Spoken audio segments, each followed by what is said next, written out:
Hello guys, welcome back to Crick Talks with Kiran. India England മൂന്നാം ടെസ്റ്റിന് നാളെ തുടക്കമാവുകയാണ്. ഐക്കോണിക്കായ ലോർഡ്സിലാണ് നാളത്തെ മത്സരം നടക്കുന്നത്. അപ്പോൾ നാളത്തെ മത്സരത്തിലേക്ക് വരുമ്പോൾ 336 പോലൊരു ഹെവി മാർജിനിലെ പരാജയത്തിന് ശേഷമാണ് ഇംഗ്ലണ്ട് അവരുടെ ഏറ്റവും ഐക്കോണിക് ആയിട്ടുള്ള ക്രിക്കറ്റ് സ്റ്റേഡിയത്തിൽ എത്തുന്നത്. അപ്പോൾ എങ്ങനെയായിരിക്കും അവരുടെ റെസ്പോൺസ്? നമുക്ക് ഈ കഴിഞ്ഞു പോയ 2 മത്സരങ്ങൾ പരിശോധിച്ച ഒരു കാര്യം വ്യക്തമാവും. അതായത് ഇംഗ്ലണ്ട് സത്യം പറഞ്ഞു കഴിഞ്ഞാൽ ഇപ്പോൾ ആദ്യത്തെ മത്സരത്തിൽ ജയിച്ചിട്ട് പോലും ഇന്ത്യ അങ്ങനെ ത്രെറ്റൻ ചെയ്ത് ഓവർ പവർ ചെയ്യുന്നത്. ഇപ്പോൾ സാധാരണ ഇംഗ്ലണ്ടിൽ നടക്കുന്ന ഒരു ടെസ്റ്റ് പര്യടനത്തിൽ കാണുന്നത് പോലെ ഇന്ത്യ അങ്ങനെ ഫുൾ ടൈം പ്രഷറിൽ നിർത്തുന്ന പ്രകടനമൊന്നും ആയിരുന്നില്ല ഇംഗ്ലണ്ട് സൈഡിൽ നിന്ന്. രണ്ടാമത്തെ മത്സരത്തിൽ ഡോമിനന്റ് ആയിട്ട് പരാജയപ്പെട്ടു. ഇനിയിപ്പോൾ നമ്മൾ ആദ്യത്തെ മത്സരം നോക്കിക്കഴിഞ്ഞാൽ അവിടെയും ഇന്ത്യക്ക് വ്യക്തമായ ഡോമിനൻസ് ഉണ്ടായിരുന്നു. ഇപ്പോൾ ആ ഒരു ബാറ്റിംഗിൽ വന്ന കൂട്ടത്തകർച്ച, അതുപോലെ മോശം ഫീൽഡിംഗ്, അതായത് നിരവധി ക്യാച്ചുകളാണ് ഇന്ത്യ ഫീൽഡിൽ വിട്ട് കളഞ്ഞത്. ഇതൊക്കെ കൊണ്ടാണ് ആ ഒരു മത്സരം അവരുടെ കയ്യിൽ നിന്ന് ഒരുപാട് വഴുതി പോകാതെ നോക്കാൻ ഇംഗ്ലണ്ടിനായത്. എന്നിട്ട് അവസാന ദിവസം അവരുടേതായ ആ ഒരു ബാസ്ബോൾ ശൈലിയിലൂടെ മത്സരം തിരികെ പിടിക്കുകയാണ് ചെയ്തത്. അപ്പോൾ നമ്മൾ പറഞ്ഞ ആ ഒരു 2 മിസ്റ്റേക്കിൽ ഏതെങ്കിലും ഒന്ന് ഇന്ത്യ കവറപ്പ് ചെയ്തിരുന്നെങ്കിൽ, അല്ലെങ്കിൽ ഇന്ത്യ ആ ഒരു മത്സരത്തിൽ കാണിക്കാതിരുന്നെങ്കിൽ ആദ്യത്തെ മത്സരത്തിലെ ഫലവും മറ്റൊന്നായനെ. ഇപ്പോൾ ആ ഒരു കൂട്ടത്തകർച്ച വന്നില്ലായിരുന്നെങ്കിൽ ഇംഗ്ലണ്ടിനെ ഔട്ട് ബാറ്റ് ചെയ്യാൻ, രണ്ടാം മത്സരത്തിൽ ചെയ്തതുപോലെ ഇംഗ്ലണ്ടിനെ ഔട്ട് ബാറ്റ് ചെയ്യാൻ ഇന്ത്യക്ക് കഴിയുമായിരുന്നു.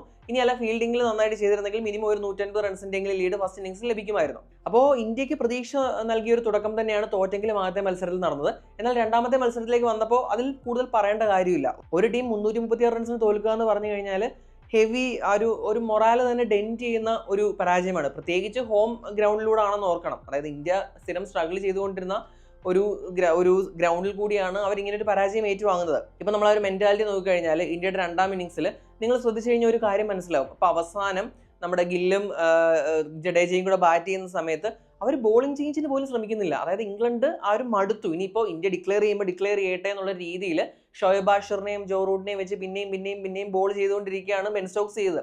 അവിടെ ഒരു ചേഞ്ച് കൊണ്ടുവരാനോ അല്ലെങ്കിൽ ഇനി ഒരു വിക്കറ്റ് ഇടാനോ ഒന്നും അവർ മുതിർന്നില്ല. അവർക്കറിയാം ഇനിയിപ്പോൾ എന്ത് ചെയ്തിട്ടും കാര്യമില്ല, അവർ ഡിക്ലെയർ ചെയ്യുമ്പോൾ ഡിക്ലെയർ ചെയ്യട്ടെ, എന്നിട്ട് നമുക്ക് ബാക്കി നോക്കാം എന്നുള്ള രീതിയിലാണ് ഇംഗ്ലണ്ട് അവസാനം പോയത്.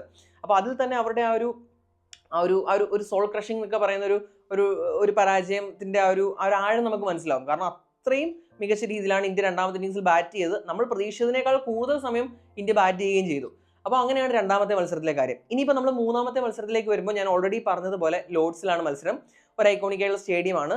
ഇവിടെ ഈ ഒരു മത്സരത്തിന് മുമ്പ് നമ്മുടെ ഇംഗ്ലണ്ടിന്റെ കോച്ചായ ബ്രണ്ടൻ മെക്കലം ആവശ്യപ്പെട്ടിരിക്കുന്ന ഒരു ലൈവ്ലി ആയിട്ടുള്ള, അതായത് ബൗളേഴ്സിനെ പിന്തുണയ്ക്കുന്ന ഒരു പിച്ചാണ്. ഇപ്പൊ നമ്മൾ കുറച്ച് സോഷ്യൽ മീഡിയയിലൊക്കെ കുറെ ഫോട്ടോസ് കണ്ടു പിച്ചിന്റെ, അതിലെല്ലാം നല്ലൊരു ഗ്രീനിഷ് ടോപ്പാണ് നമുക്ക് അവിടെ കാണാൻ സാധിക്കുന്നത്.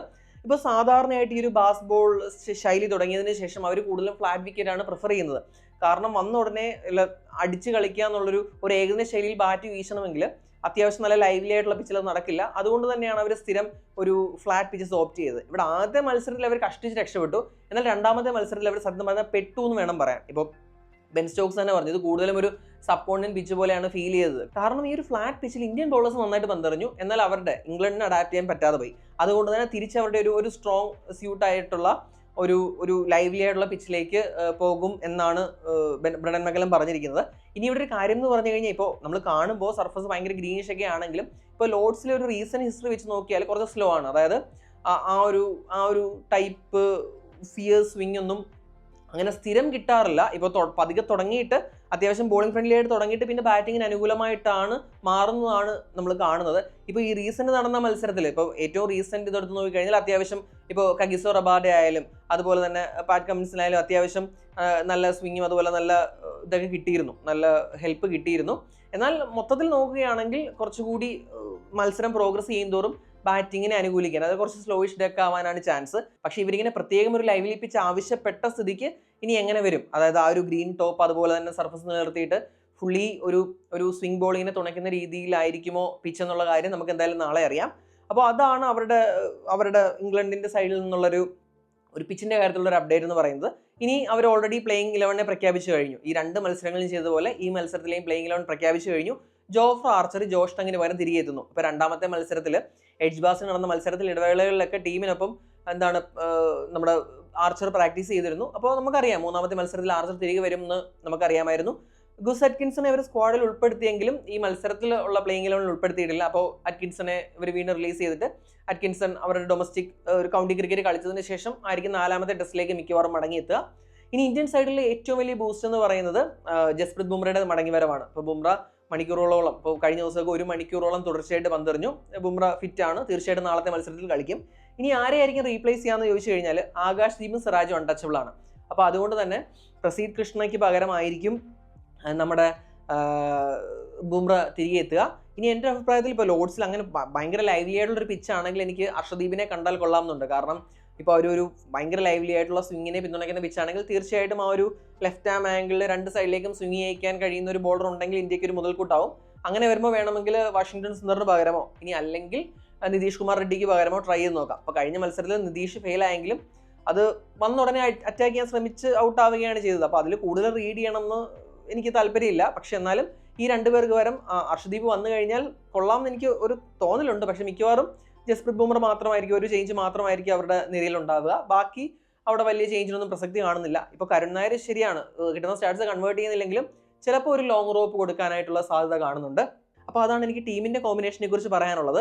പിന്നീട് ശുഭ്മാൻ ഗില്ലിന് നിരവധി റെക്കോർഡുകളാണ് കാത്തിരിക്കുന്നത്. അതായത് ഒരു ടെസ്റ്റ് സീരീസിൽ ഏറ്റവും ഉയർന്ന സ്കോർ, അതൊരു ടെസ്റ്റ് സീരീസിൽ അത് ബ്രാഡ്മാൻ്റെ പേരിലാണ്. അതുപോലെ ഒരു ടെസ്റ്റ് സീരീസിൽ ഒരു ഇന്ത്യൻ പ്ലെയറിൻ്റെ ഏറ്റവും ഉയർന്ന ഒരു ടാലി, അതുപോലെ തന്നെ ഇംഗ്ലണ്ടിൽ ഒരു ഇന്ത്യൻ പ്ലെയറിൻ്റെ ഒരു ഏറ്റവും കൂടുതൽ റൺസ്, അതുപോലെ തന്നെ അങ്ങനെ നിരവധി. ഇപ്പോൾ ഒരു ടെസ്റ്റ് സീരീസിൽ ഏറ്റവും കൂടുതൽ സെഞ്ചുറി, ഇപ്പോൾ 2 മത്സരങ്ങളിൽ നിന്ന് 584 എന്ന് പറയുമ്പോൾ ഇനി 3 മത്സരങ്ങളുടെ ബാക്കി ഉണ്ടെങ്കിൽ തീർച്ചയായിട്ടും നിരവധി റെക്കോർഡുകൾ ഇങ്ങനെ ഗില്ലിനെ കാത്തിരിക്കുന്നുണ്ട്. ഇപ്പോൾ 2 മത്സരങ്ങളുടെ ഒരു ഫ്ലാറ്റ് വിക്കറ്റ് ആയിരുന്നു.